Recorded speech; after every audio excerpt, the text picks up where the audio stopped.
అండి మా fridge current bill ఎక్కువగా వచ్చేస్తుందని చెప్పి కంగారు పడుతుంటారు. ఫస్ట్లో బాగానే వచ్చేదండి కరెంట్ బిల్లు, కానీ ఈ మధ్యలో ఎక్కువ వచ్చేస్తుందని చెప్పి అనుకుంటారండి. అవునండి, ఫస్ట్లో మాత్రం కరెంట్ బిల్ బాగానే వస్తుంది, కానీ క్రమక్రమంగా కరెంట్ బిల్ ఎక్కువగా వచ్చేది. ఎందువల్ల అంటే అండి, ఈ ఫ్రిడ్జ్ ఉంది కదండి, ఈ ఫ్రిడ్జ్ 10 సంవత్సరాలు వర్క్ చేసేలాగా నిర్మాణం జరిగిందండి. దీని సర్వీస్ 10 సంవత్సరాలు మాత్రమే.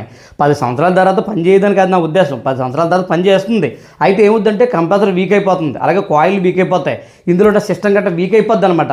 ఆ వీక్ అయిపోవడం వల్ల ఈ వైర్లు గట్ట అన్నీ వీక్ అయిపోతాయి. దానివల్ల ఏమవుతుందంటే ఎక్కువ శాతం కరెంట్ బిల్ వచ్చేద్ది అనమాట అండి.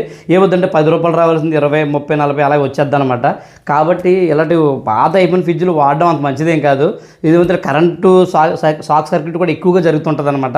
కాబట్టి ఫ్రిడ్జ్ని ఏం చేస్తారంటే, మీ దగ్గరలో ఏమన్నా సంక్రాంతి కానీ, రంజాన్ కానీ, క్రిస్మస్ కానీ ఇలాంటి పండుగలు ఉన్నాయనుకోండి, అప్పుడు ఈ ఫ్రిడ్జ్ని ఏంటంటే ఎక్స్చేంజ్ చేసేసుకోండి. ఎక్స్చేంజ్ చేసి కొత్త ఫ్రిడ్జ్ తెచ్చుకోండి. ఇప్పుడు ఏమవుతుందంటే అయ్యి 5 స్టార్ ఫ్రిడ్జ్లు వస్తున్నాయి అనమాట, చాలా బాగా వర్క్ అవుతున్నాయి, కరెంట్ బిల్ చాలా తక్కువగా వస్తున్నాయి.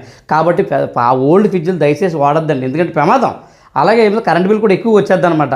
చాలామంది ఇబ్బంది పడిపోతుంటారు, ఎక్కువ కరెంట్ బిల్ వచ్చేస్తుందని. ఎక్కువ కరెంట్ బిల్ వచ్చేస్తుందని అనుకుంటే పెద్దవాళ్ళందరికీ, చాలామంది పెద్దవాళ్ళు అంటే చిన్నవాళ్ళు కూడా అనుకుంటారు ఎక్కువ కరెంట్ బిల్ వచ్చేస్తుందని.